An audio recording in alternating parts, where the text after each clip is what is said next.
오늘 장 랭킹5와 함께 하실 시간입니다. 오늘도 키워드 놓고 전략 고민 이 두 분과 함께 해보도록 할게요. 랩문리서치 김민수 대표, 신한투자증권 황유한 PB팀장 나와주셨습니다. 두 분 어서 오십시오. 안녕하십니까? 자, 오늘 양대 지수의 흐름은 오후장에 좀 어둡습니다.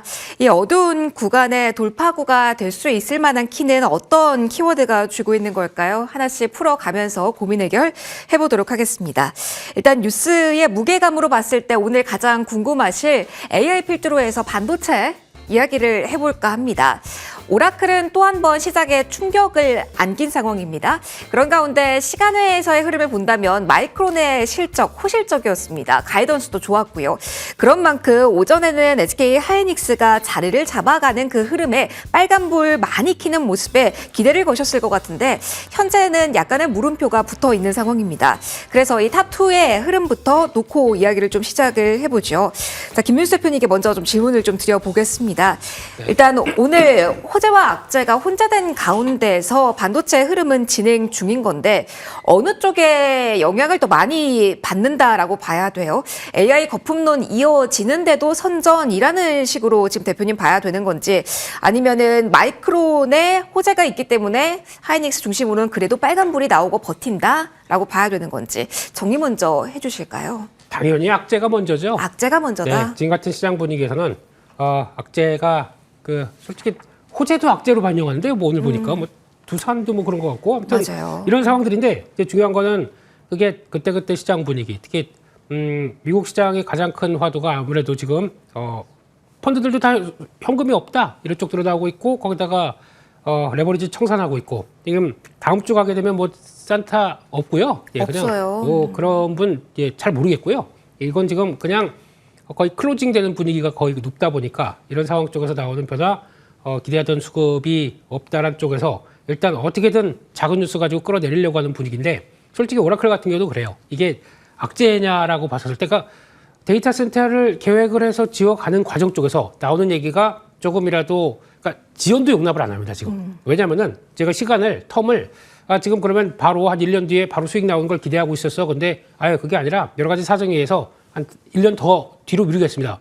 난리 나요, 난리 지금. 예, 그런 상황이다 보니까 거기서 뭐 그동안 또 애꿎게 채권을 발행했기 때문에 그 CDS 프리미엄이 한 번 더 툭툭 올라가는 거 보고 일단 공매도는 신났죠. 예, 그런 쪽으로 바라보는데 이번 케이스도 마찬가지입니다. 데이터 센터를 계약이 취소가 되는 쪽으로 나오는데 일단 취소가 아니라 이번이 블루아울이라는 회사보다 좀 더 여력도 크고 자금력이 강한 블랙락 그래가지고 파란 부엉이보다 검은 돌이 더 좋아요. 더 자금력이 있는 쪽으로? 그렇죠. 그렇게 이어가는 과정 쪽에서 협상하고 나서 이어간다 그러면 큰 문제는 없을 것 같은데 그걸 또 굳이 하락의 빌미로 삼아서 그렇게 만들어 버리는 쪽을 봤을 때는 어제 또 기술주가 또 흔들리는데 어제 기술주가 흔들려서 오라클의 문제가 아니에요. 솔직히 말씀드리면 어제 미국 시장은 테슬라 때문에 그렇습니다. 그거 영향으로 더 크다고 봐야 되겠지. 그런 상황 쪽에서 이제 다 같이 맞고 말리다 보니까 덜 빠진 쪽 밀리는 과정 쪽에서 나오는 건데 결론적으로 보게 되면 오라클 관련된 이슈나 뭐 지금 나오고 있는 AI 버블과 관련된 쪽들은 시장의 현재 상황들이 그러다 보니까 더 부각을 된다라고 봐야 될 것 같고 그것 빼고 나머지 지금 최근에 돌아가는 상황들을 봤을 때는 오픈 AI도 속도가 되기 시작하면서 이제 챗GPT 5.2 같은 경우도 생각보다 성과 많이 내기 시작하면서 변화가 들어온다라고 하는데 그걸 또 오픈 AI가 아마존 웹 서비스에 트라이니움 이거 쓴다고 그래서 또 그 칩 쓴다고 그래서 또 엔비디아가 빠지고 그러니까 이게 다 같이 으쌰으쌰 분위기가 아니라 너 뭐가 잘못했네? 너 이리 와. 이러면서 이런 분위기다 보니까 그게 지금 시장의 한 흐름을 설명해 주는 흐름이 아닐까 생각하고 있습니다. 지금 악재에 조금 더 민감하게 반응하는 그 시기 센터 측면에서 많은 부분들도 언급을 좀 해주셨습니다. 오라클 이야기 어떻게 소화되고 있는지 포인트를 좀 많이 들어봤는데요. 마이크론 이야기도 중점적으로 해볼까요? 황 팀장님, 마이크론 이슈 한번 그래도 짚어주세요. 풍향계라고 했잖아요. 그러면서 가이던스까지 잘 나오고 칩에 대해서 정말 긍정적인 전망을 내놨는데 노이즈가 가라앉는 순간들이 오면 더욱더 마이크론이 풍향계로 제시해준 수치들이 삼성전자, 하이닉스에 부각받을 포인트가 조만간 올 수도 있을까요? 일단은 실적 예상대로 그리고 다행히 잘 나왔고요. 네. 시간 내에서도 좋은 모습 나와서 오늘 장 초반에는 흐름이 좋기는 했었죠. 네. 근데 뿐만 아니 뭐 마이크론 가지고는 뭐 아직은 역부족인지 뭐 사실 마이크론 실적 발표를 전후로 시장이 조금 반등을 좀 기대해 보긴 했는데 전반적인 악재들이 계속 좀 나오다 보니까 특히나 데이터 센터들 관련 악재들이 계속 나오다 보니까 시장에서는 매도 압력이 전방위적으로 좀 많이 나온 것 같아요. 근데 오늘 뭐 CPI 지표가 잘 나온다라고 하면 이제 악재들이라고 하면 악재들이 이제 계속 쏟아질 만큼 나왔고요. 이제 FOMC도 지났고 이번 주가 이제 분수령이라고 오늘이 이제 분수령일 것 같은데요. 다음 주에 산타랠리 저는 여전히 가능하다라고 봅니다. 물론 네. 엄청 많이 내린 상태에서이기도 하고 있지만 좀 아쉬운 거는 있지만 일단 지금 시기적으로도 사실 12월 둘째 주, 셋째 주 자체가 워낙에 좀 하방 쪽으로 많이들 악재를 조금 더 크게 부각해서 해석하려는 또는 매매를 하려는 심리가 더 강한 것 같습니다. 그래서 이번 주 지나고 나면 다음 주부터는 좀 좋아지지 않을까 생각이 좀 들어요. 그래서 사실 나올 만한 것들은 많이 나왔고요. 네. 이제 오라클이 여기서 얼마나 더 추가적인 악재가 더 나올 수도 있긴 하겠습니다만 악재도 꼭 적응이 될 거라고 보거든요. 이렇게 되면 일단은 마이크론 실적이 좋았고 이렇게 되면 삼성전자나 하이닉스가 오늘 상대적으로 잘 버티고 있는 것들을 보면 그거 외에 뭐 다른 소부장들이나 다른 이제 중성주들은 이번 주 수급 이슈가 계속적으로 뭐 반대 매매들이 짓누르고 있는 이런 상황들이 좀 지나간다고 보면 이번 주 지나고 나면 이제 좀 수급들이 좀 들어오지 않을까. 합리적으로 일단은 연말 연초 수급을 좀 기대해 보는 편입니다. 알겠습니다. 그러면 하나만 더요, 팀장님. 두산은 어떻게 봐야 돼요? 네. SK 실트론 네. 같은 경우는 반도체 쪽에 힘이 실리면서 맞습니다. 이 밸류체인 견고해진다. 이게 플러스 요소기도 했잖아요. 그런데 그렇죠. 오늘 8% 가까이 다시 빠집니다. 이걸 어떻게 봐야 됩니까? 자금 부담으로 단기간 그렇죠. 봐야 돼요? 아니면 악재가 아니기 때문에 오히려 노이즈 구간에 포인트? 시기가 조금 아쉽기는 합니다. 뭐 한두 달 전에만 발표했다라고 하면 아주 긍정적으로 해석했을 확률이 높은데 네. 워낙에 좀 안 좋은 상태에서 하다 보니까 이 자금을 어떻게 마련할 건데, 그러니까 시장의 센티에 따라서 만약에 좋을 때 시장이 좋을 때 발표를 했으면 이제 앞으로 두산이 더 커지겠구나라는 쪽이 먼저 생각이 들겠지만 지금은 이 자금 조달을 어떻게 한 3조에서 5조 정도 될 텐데 이 자금 조달을 어떻게 할 거냐가 더 먼저 생각하겠죠. 그러면 유상증자에 대한 생각이 당연히 그렇게 될 거고 그런 부분들이 시장을 억누르는 것 같습니다. SK 실트론 같은 경우에는 글로벌 3위 웨이퍼 제조 업체입니다. 이렇게 되면 두산그룹은 두산도 테스나 후공정 업체를 또 인수를 했고 두산그룹이 점점 반도체 기업으로 이제 변하는 과정이거든요. 네. 이렇게 되면 사실 장기적으로 되게 좋은 이슈인 것 같거든요. 물론 단기적으로는 돈을 써야 되기 때문에 이 해소에 대한 부분들이 좀 있기 때문에. 근데 결국 두산전자부터 시작해서 실트론, 그다음에 테스나 이런 부분들이 두산그룹이 기존에 갖고 있었던 좀 뭔가 답답한 이미지, 좀 무거운 이미지에서 이제 성장하는 회사로 바뀔 수 있겠구나라는 이미지로 이제 변신, 또 이미지라기보다는 사업 포트폴리오 자체 이렇게 변하려고 하는 거죠. 근데 이제 그거를 투자자들이 확실하게 어떤 숫자로 받아들이려면 시간이 좀 필요한 부분들입니다. 그래서 장기적으로는 저는 좋은 것 같습니다. 네. 예, 근데 다만 단기적으로는 좀 추세가 꺾여서 만약에 혹시나 다음에 이제 그런 여러 가지 자금과 관련된 이슈가 시장을 이제 좀 짓누를 수 있기 때문에 조금 조심하신다면 또는 누군가에게는 분할 매수의 기회가 될 수도 있다라고 보거든요. 그래서 일단은 최소 중립 이상의 좋은 재료라고 일단 판단은 하고 있고요. 분명히 AI 섹터로 다시 돈이 들어온다면 두산도 세게 반등하지 않을까 그렇게 생각하고 있습니다. 그러면은 만약에 현재 보유자분들이시라고 한다면 지금 구간에서는 일단은 좀 빠져나오시는 것도 해결책 중 하나일까요? 지금은 AI 섹터들은요. 네. 일단은 보유 구간인 것 같아요. 네. 악재들도 많이 어느 정도 전체적으로 두산뿐만 아니라 모든 AI 섹터와 반도체 섹터들은 일단 지금은 보유하시고 만약에 상황이 여기서 더 나빠질 게 있을까라는 건데 그래서 더 나빠질 것은 없을 것 같거든요. 그래서 뭐 주가가 더 떨어지긴 했습니다만 일주일 전보다 일단은 지금은 또 팔고 나서 또 급등할 수 언제든지 급등해도 이상하지 않을 위치들까지 떨어져 있는 상황이라서 일단 지금은 중립이나 보유 의견 드리겠습니다. 알겠습니다. 변화 요인들 그리고 민감도 높아진 시장이기 때문에 조금씩 이야기 나올 때마다 저희도 체크해서 이야기 조언들 또 들어보도록 하겠습니다. AI 데이터 센터 쪽에 무게감이 오늘 상당하죠. 그래서 김민수 대표님 저희 앞서서 센테 측면에서 반도체 이야기 오라클과 묶어서 많이 했는데요. 전력 설비 쪽으로 돌려보면 조금 더 민감도를 정도를 높여야 될까요? 반도체 토톱이 어느 정도 버텨주는 것과 반대로 오늘 에너지 쪽의 탄력은 정말 약합니다. 효성중공업도 장 초반에 흔들림을 크게 만회하지 못하고 있거든요. 전력, 그리고 변압기 관련, 전선, 전기, 당분간 이쪽에 대해서도 마냥 긍정적인 전망은 배제해야 된다라고 보실지 궁금합니다. 매수입니다. 지금이요? 네. 오. 예? 이렇게 강하게 얘기를 하네. 이럴 때 그런 뉴스 가지고 주가가 밀리는 거 가지고는 사이클 큰 변화 없는데 이어지는 현상이라고 봐야 될 것 같고요. 늘려가는 자리라고 생각하고 있습니다. 여기서 더 흔들린다고 하더라도 뭐 그래 봐야 그 정도라고 보고 들어가야 될 것 같고요. 뭐 이제 한동안 또 변압기 전력 설비 이쪽에 대해서 관심 높다가 이번에 데이터 센터 관련된 얘기 한두 번 나오다 보니까 무르르 무너진다. 뭐 그게 성장의 하나의 축으로 작용했긴 했겠지만 그것만 보고 있겠습니까? 지금 그거 말고도 여전히 할 일은 많고 수주는 계속 또 들어오는 상황들인데 이것 조금 끝나고 나게 되면 또 어떤 얘기가 나오냐면 여전히 잘 짓고 있는데 그러다 보니까 계속 또 이어가고 있는 사이클이다. 또 내년 당장 가게 되면 1월 달에 실적 발표 또 대기하고 있죠. 네. 그런 쪽까지 생각한다고 하게 되면 지금 그 전에 나오는 또 하나의 기회다라고 생각하고 있고 편하게 좀 더 늘려야 될 것 같은데 돈이 없네요. 네, 그러다 보니까 신용 쓰지 마시고요. 네, 그런 쪽에서 그래도 기회를 활용하는 전략 쪽에 무게를 두도록 하겠습니다. 기회가 될 수 있는 부분들, 그러면서 가격적인 흐름까지 같이 보자. 전력 설비 쪽에 대한 조언까지 받아봤습니다. AI 쪽 봤고요. 오늘 가장 무겁게 시장을 짓누르고 있는 재료가 2차 전지 쪽, 포드 쪽에서 나왔습니다. 그래서 이야기해 보도록 하죠. 자, 포드와 공급 계약 해지 이야기가 나오면서 LG 에너지 솔루션이 현재 구간에 8% 넘게 밀리고 있습니다. 현재 구간에 오전보다 한 번 더 밀리고 있고요. LG 화학 마찬가지로 저점 부근을 헤매이고 있습니다. 사실 지난 10월에 우리가 환호했던 이슈기도 합니다. 6년간이었고요. 그리고 9조 6천억 원이었으니까 상당한 금액입니다. 파장 지금 어떻게 봐야 될까요? 황 팀장님, 계약 해지 쇼크라고 표현하겠습니다. 포드 쪽에서 전략을 전환을 하면서 사실 어느 정도 마음의 준비가 필요한 부분이었을 것 같은데 너무 빠르게 이쪽도 계약 해지 이야기로 지금 흔들립니다.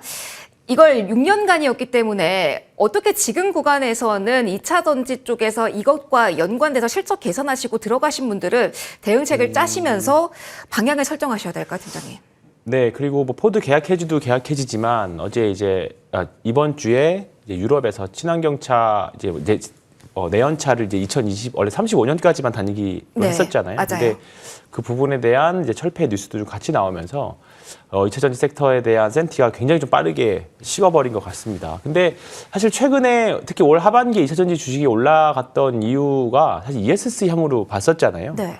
어차피 뭐 미국에 대한 기대도 좀 없는 상황이고, 그리고 유럽에 대한 성장성이 조금 있는 상황. 중국은 어차피 기대가 없었고. 근데 이번 주에 유럽 쪽에서 좀 안 좋은 뉴스 하나, 그리고 미국 쪽에서 사실 해지가 됐었어도 과연 이렇게 빠질 일인가 싶기는 했는데 이제 이런 부분들이 뭐 두산 이야기하면서 말씀드렸지만 안 좋은 상황에서 안 좋은 뉴스들이 겹치다 보니까 이렇게 된 지금 이 상황이 된 것 같습니다.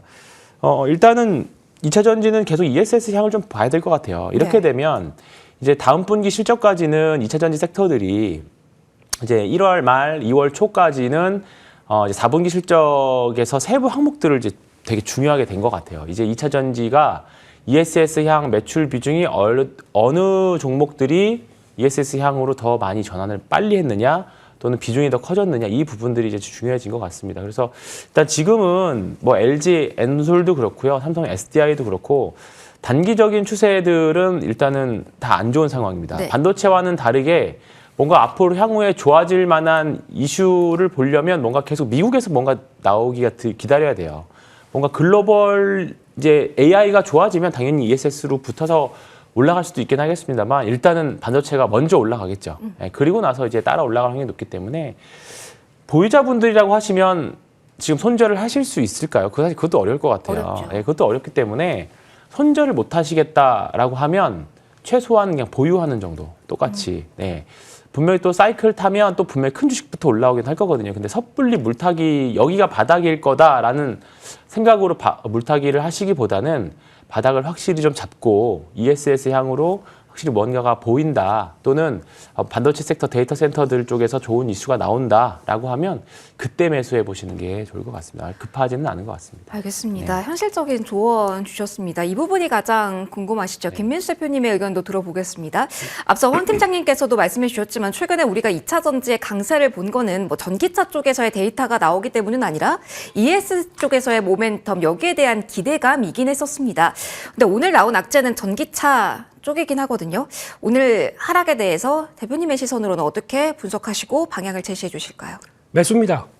매수예요? 네. 지금 구간에서요? 네. LG 에너지 솔루션 포함이요? 네. 오, 오늘 제가 왜 이러죠? 네. 오늘 그럼 기회로 많이 보시네요, 대표님. 예, 이런 때 사지 언제 사겠습니까? 아하. 솔직히 시장에 실망감만 가득하고 거기다가 뭐 솔직히 전기차 쪽은 기대도 한 쪽은 아니었고 그냥 뭐 이 쪽은 흘러가겠네라고 생각했던 건데 벌써 며칠 전부터 얘기는 나오고 있었거든요. 네. 그래서 포드가 오히려 지금 전략에 맞춰가기 위해서 하이브리드 더 신경을 쓰겠다라고 하다 보니까 전기차 라인들 확 바꾸겠다라고 얘기하면서 그러면 당연히 나올 수 있었을 텐데라고 하다 보니까 거기서 같이 두드려 맞았다고 보게 되면 여기서는 이제 생각해야 될 게 그건 뭐 악재는 악재고요. 당연히 뭐 매출 전망치 주는 거 당연하겠죠. 네. 근데 그걸 뭐 다 감안했던 내용들까지 생각하게 되면 지금 이차전지가 단순하게 실적 가지고 움직일 때가 아니지 않습니까?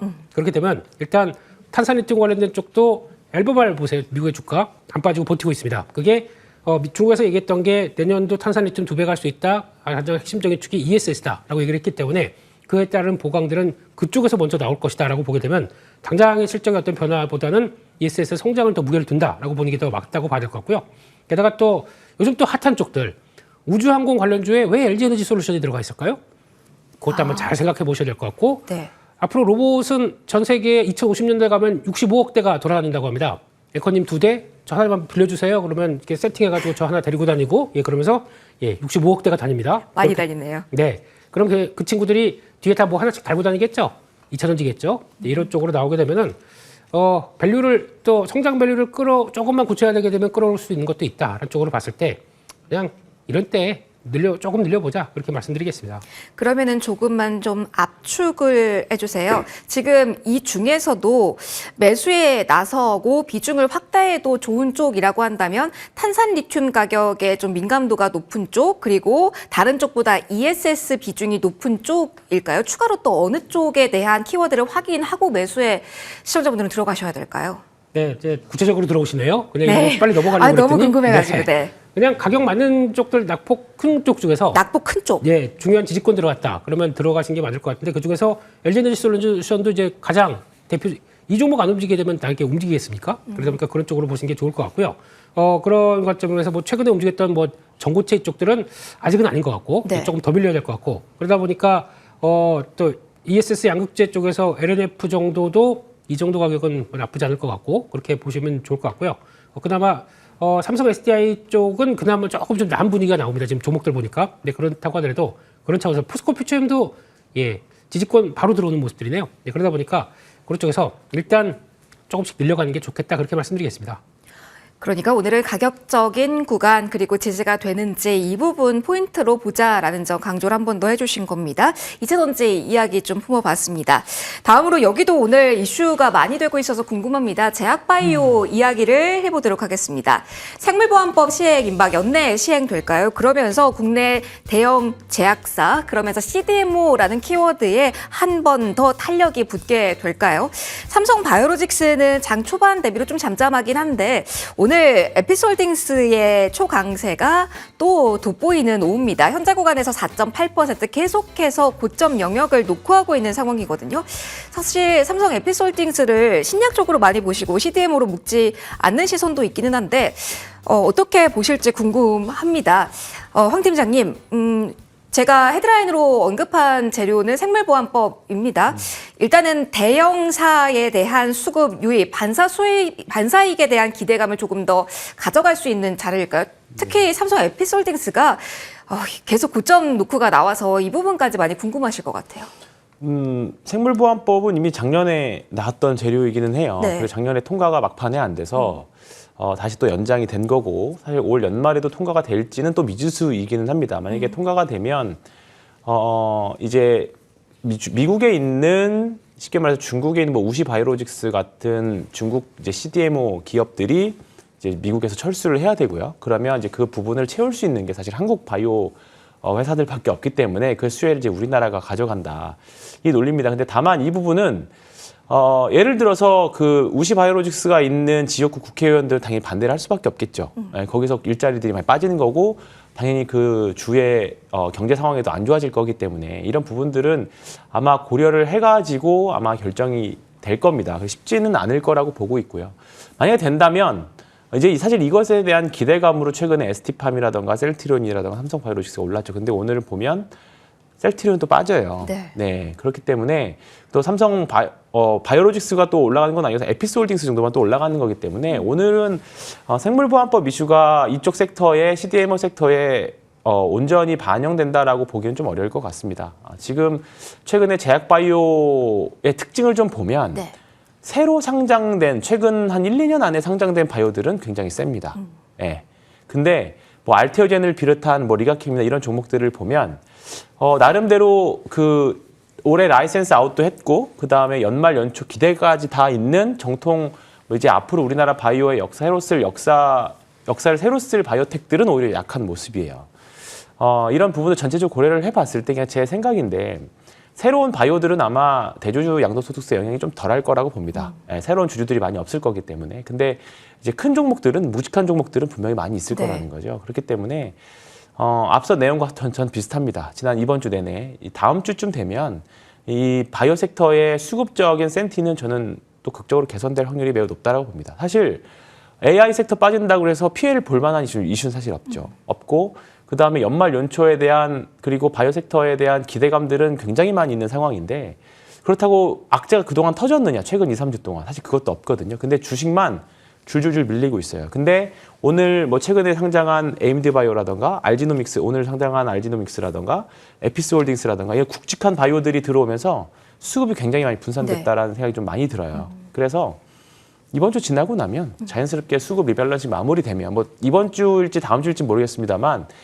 시간적인 부분만 좀 지나고 나면 저는 다시 한번 그리고 이제 기가 막히게 때마침 저는 라이센스 아웃이 나올 거라고 봅니다. 예, 그 아다리라는 표현이 맞나 모르겠습니다만 타이밍만 잘 맞으면 지금 쉬고 있는 대형 바이오 섹터들 기존의 우리나라 주도 바이오 종목들은 다시 제자리 가지 않을까. 지금 수급적인 이슈가 저는 개인적으로 제일 크다라고 봅니다. 이제 일주일밖에 안 남았습니다. 조금 더 기다려보자.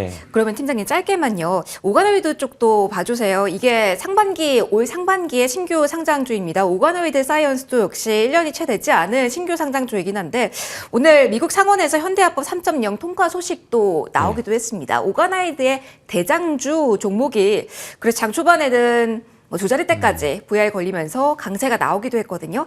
신규 상장주이고 모멘텀이 오늘 나왔다. 다음 주까지 전체적인 수급은 기다려봐야 된다는 전제가 깔려 있다면 이렇게 지금 이슈화되고 있는 종목들은 오늘 정도 자리가 챙겨야 되는 위치로 일단은 보는 게 맞을까요? 이제 뭐 매도를 하실 이유는 없기는 한데 조심은 해야 될 위치는 만약에 제 생각대로 다음 주에 좀 대형 바이오들이 올라온다라고 하면 당연히 이번 주에 좀 강했던 바이오들은 조금 약해질 수밖에 없겠죠. 오가노이드하고 그다음에 오가노이드 사이언스하고 드림 CIS 정도가 이쪽인데요. 이 두 종목도 보면 시총이 굉장히 작아요. 그렇기 때문에 언제든지 휘청하면 또 종목이 훅 빠질 수도 있는 그런 종목이기 때문에 뭔가 매매에 대한 팁을 드리기보다는 뭐 리스크 관리가 지금은 더 중요한 시점 아닐까 생각됩니다. 리스크 관리 지금은 중요한 시점이죠. 자, 오늘 신규 상장주 많이 관심이 있으실 것 같아서요. 제약바이오 내에서 알지노믹스 이야기를 좀 넘어가 볼까 합니다. 김민수 대표님, 지난번에는 저희가 에임드바이오 이야기를 했던 것 같고 그때 알지노믹스 관심 있게 보자라는 팁을 주셨던 걸로 기억이 나는데 와 공모가 25,000원인데 지금 9만 원입니다. 정말 뭐 에임드바이오와 많이 견주어서 이야기가 많이 됐고 일라이릴리 모멘텀도 있어서 그런지 시장에서 강력한 모멘텀을 지금 받고 있거든요. 어떤 현상으로 지금 봐야 되나요? 대기 매물도 상당한 알지노믹스입니다. 지금 이렇게 알지노믹스가 강하다는 거에서 제약바이오에 어떤 힌트를 얻어갈 수 있는 걸까요? 일단 유전자 치료 쪽에 대한 당분간의 관심 아니면 계속 공모주 이쪽으로만 관심 어떻게 전략 포인트를 일단 잡을까요? 네, 대박이 났네요. 예. 그러니까요. 예, 그렇습니다. 근데 그렇다고 해서 저희 청약하게 되면 한 주, 세 주, 이렇게 들어온 상황들인데 근데 이걸 그렇게 보셔야 될 것 같습니다. 이 지난번에 에임드 바이오도 그랬고 이번에도 곧 들어올 때쯤 되게 되면 바이오주가 요동을 칩니다. 왜냐하면 그거 준비를 하고 대비하기 위해서 이쪽들 팔고 그거 준비하는 거거든요.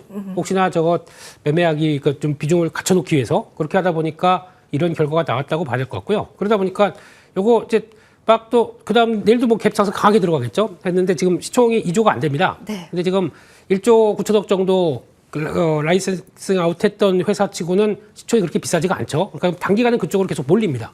그런 현상들이 어느 정도 끝나고 시총도 좀 시장에 맞게 반영된 다음에는 그 다음부터는 이제 좀 변화가 나오겠죠. 아니 그 회사보다도 여기저기 라이센싱 아웃 좀 해놨고 내년 파이프라인 이거 잘 될 걸로 기대하고 있는데 그러면 거기서 이제 변화가 또 바뀌어지겠죠. 네. 그때가 확산이 나온다고 하게 되면 지금은 아직은 그 전 단계구나라고 보시면서 바이오주들 나머지 성과 낼 만한 것들도 어제 그래서 급락했고 아직 기다리고 있고 그런 상황으로 봤을 때는 거기서 포인트를 맞춰야 될 것 같고요. 그러다 보니까 오늘도 당연히 그런 현상이 나옵니다. 이게 mRNA 관련된 쪽서, 그러니까 요거는 내년에 가장 중요한 키워드입니다. 네. 얘기 한번 드렸었죠? 예, 맞아요. 지난주에 내년에 해주셨어요. 키워드 중에 그러다 보니까 거기 키워드에 맞는 쪽이 들어온다라고 해서 시장에서 관심이 높은 건 사실인데 이거를 밸류를 얼마나 줄 것이냐. 그건 이제 앞으로 따져서 봐야 될 문제긴 하겠지만 그렇다고 해서 나머지 회사들까지도 열심히 일하고 있는 회사 거기까지 그거 팔고 일로 간다. 라는 쪽들은 조금 좀 아니지 않나 라는 생각이 들어서 아마 그것 때문에 밀렸다라고 하게 되면 이번에 기회가 나올 수도 있기 때문에 또 매수입니다. 예? 맨날 매수예요? 예. 그러면은 압축해서 이거는 그냥 기술 이전 기대감이 있는 종목 가운데 지금 가격적 메리트가 있는 쪽으로 제가 짧게 정리하면 될까요, 대표님? 네. 알겠습니다. 감사합니다. 그렇게 정리를 제약바이오 쪽까지 해봤습니다. 자, 그리고 이슈에 시세가 붙는 쪽 하나 더 볼게요. 지금 우주항공 준비를 저희가 해놨는데요. 스페이스X 이야기를 며칠째 저희가 하고 있습니다. 관련주의 강세가 계속 이어지고 있어서 저희도 시세에 따라서 키워드를 좀 선정을 하고 있습니다. 오늘 장에서 벤처투자 쪽도 상한가 진입, 그리고 HVM도 19%대 지금 초강세 국면입니다. 자, 일단 이걸 어떻게 봐야 될까요? 우주항공산업 관련주들의 전반적인 랠리가 차곡차곡 쌓아져 가고 있는 구간입니다. 황 팀장님, 물론 시장 전반적인 상황과 고려해서 봐야겠지만 신성장 동력 가진 쪽 중에 스페이스X 관련주에 대한 흐름이 성큼 이렇게 좀 넓게 나오고 있습니다. 계속 이렇게 아이페이오 관련된 뉴스를 보면서 꾸준하게 로봇과 비슷한 결로 이제부터는 투자 방향 잡아야 될까요? 지금 12월 달에 셌던 종목들은 이제 저는 조금은 주의되지 않을까 싶습니다. 특히나 네. 뭐 이런 타 종목이 상장하는 기대감으로 올랐던 종목들은 세아베스틸 지주나 뭐 직접적으로 연관돼 있는 회사이긴 합니다만 상장도 상장이지만 실제로 사업이 잘 되느냐가 더 중요하잖아요. 그리고 이제 다른 종목들이 워낙에 많이 빠졌기 때문에 이제 그쪽에 대한 매력도도 점점 증가는 하고 있습니다. 다만 길게 본다라고 하면 요런 좀 12월 말 1월 달 변동성 이용해서 또는 주가가 좀 더 밀린다라고 하면 충분히 매매를 할 수 있는 위치들은 이제 다 모양이 잡혀지는 것 같아요. 왜냐하면 이 상장 이벤트가 내년 내내 나올 거 아니에요. 네. 분명히 뭐 상장 철회가 가장 큰 리스크이긴 하겠습니다. 뭐 이거는 당연히 갖고 가야 됩니다. 언제든지 또 처리할 수도 있기 때문에. 근데 이제 그게 아니라고 간다라고 하면 언제든지 뉴스 한 번에 또 관련 주식들이 또 급등도 할 수 있고 하는 부분들이라서 일단은 챙겨서 보시긴 하셔야 될 것 같아요. 오늘 미래세 벤처 투자까지도 움직이는 것들 보면 종목들은 계속 이쪽에서 이게 지금은 확실한 모멘텀, 좋은 모멘텀 있는 쪽에서만 매매하느라 바쁜 것 같아요. 시장의 수급들이. 조금이라도 안 좋은 뉴스가 있으면 잘라내고 되는 쪽에서 움직이는 스마트 머니들이 움직이고 있기 때문에 그런 부분들 좀 그런 결들을 잘 이용해서 매매해 보시면 될 것 같습니다. 알겠습니다. 강력한 쪽에 포인트를 더 맞춰보자 조언 주셨습니다. 그러면은 이 안에서 미래에셋 벤처 투자가 지금 상한가 풀리지 않은 상태죠. 창투사 쪽으로 방향을 조금 더 틀어서 이야기를 나눠볼까요? 김윤수 대표님, 창투사라는 키워드를 조금 더 집중해서 봐도 될까요? 스페이스 X 쪽이 오늘 강하긴 합니다만 코스닥 뭐 벤처 활성화 정책 나온다라고 하고 그리고 내년 IPO 대여 쏟아진다라고 하거든요. 그래서 오늘 창투사 쪽의 탄력이 강하게 움직입니다. 조금 더 다른 시각으로 정책 플러스 알파로 보는 것도 괜찮은 선택지가 될까요? 언제 발표해요? 코스닥 활성화 대책? 그걸 모르겠습니다. 이번 주일지요? 아니면 다음 주일지요? 이번 주 없으면 끝난 거예요. 아. 네. 이번 연말까지 해서 뭐 그때 나오겠습니까? 그냥 내년 넘어가겠죠. 내년 넘어가는데 1월 달도 뭐 신년 보고 막 이렇게 쭉 하게 되면 또 될까요? 예. 한참 넘어간 거죠. 그렇기 때문에 그거 이제 됐습니다. 기대 안 할게요. 예, 그냥 하실 거면 빨리 해주시든가 저희 삐집니다. 예, 그런 쪽으로 봤을 때 이걸 통해서 지금 나오는 창투사 관련된 쪽의 투자 아이디어를 미래에셋 벤처 투자가 그랬으니까 나도 한다. 근데 창투사의 구조를 좀 잘 아셔야 됩니다. 이게 저희가 보게 되면 항상 IPO 들어올 때 이게 크게 성공한다 그러면은 내가 거기 지분을 얼마 투자했으니까 그것에 따라서 주가 내 차익이 이만큼 된다라고 해서 그걸 부각받으면서 주가가 움직이는 스토리로 움직이는 경향들이 있는데 제일 중요한 거는 이들이 엑시트 안 하고요. 수익 확정 잘 안 합니다. 그래서 그냥 끌고 가다가 계속 이어가는 경향들이 크고 확정한다고 하더라도 재부제표나 실적에 반영되는 게 그만큼의 반영되는 일시적인 쪽이다라고 하게 되면 기업 가치가 실적과 관련된 쪽을 모멘텀 보게 되면 일시 반영 끝이지 않습니까? 또 계속 좋아질 리가 없고요. 네. 그러면 한번 투자 잘했던 게 앞으로도 계속 잘한다 이런 보장도 없고 그러다 보니까 그거 하나만 가지고 움직일 것 됐을 때는 확산은 경계해야 됩니다. 그런 쪽으로 보셔야 될 것 같고 지금은 따라가지 마시고요. 또 내년쯤 가서 활성화 대책 나올 무렵쯤에 돼서 다시 한번 보시는 게 좋지 않나. 일단 미래에셋 벤처 투자는 그냥 코스닥 성장 펀드, 그러니까 국민성장 펀드 거기에 어느 분이 들어가 계시죠? 예. 아하. 네, 그래서 이래저래 다 그렇습니다. 예. 타이밍은 조금 더 보자라는 의견까지 공유를 해주신 거고요. 자, 마지막 키워드도 저희가 로봇 자율주행 최근에 강했던 쪽 준비를 했는데요. 간략하게 좀 들어보도록 할게요. 자, 일단 RS 오토메이션이 오늘 MOU 이야기가 나오면서 장중에 12%까지 오르기도 했습니다. 지금은 6% 정도의 오름세가 나오고 있는 RS 오토메이션인데요. 황 팀장이 앞서 힌트를 좀 주시긴 했습니다. 12월까지 강했던 종목은 지금부터는 경계를 하셔야 됩니다. 라는 이야기 해주셨는데 로봇 저희가 동일하게 생각하면 될지 그런 맥락에서 로봇은 지금은 챙기는 구간이라고 보시는지 한 번만 더 강조해 주시면 좋을 것 같습니다. 로봇은 이번 주 굉장히 좀 조정이 세게 나왔죠. 그래서 다르다. 네, 저는 이제 이런 부분들 이제 먼저 그런 부분들이 이제 12월 초부터 셌던 종목들이 하나둘씩 뭔가 순차적으로 이제 차익 실현이 나오고 네.